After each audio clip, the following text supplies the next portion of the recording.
Hello guys, welcome back to my channel. Today I am going to tell you about how to program a GE universal remote for Sony TV. I'll explain the step-by-step process. Please keep watch on this video.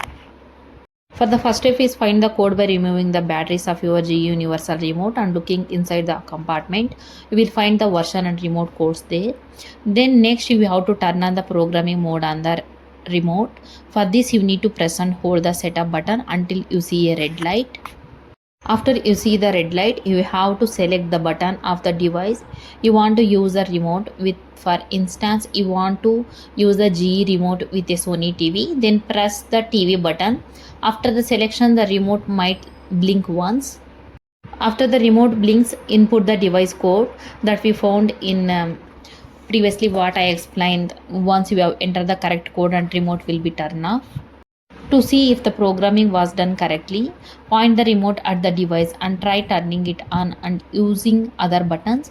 If the device does not respond, try this procedure again with a different code. Thanks for watching my video. I hope this video is helpful. It's really helpful. Please share this video, like this video. Thank you.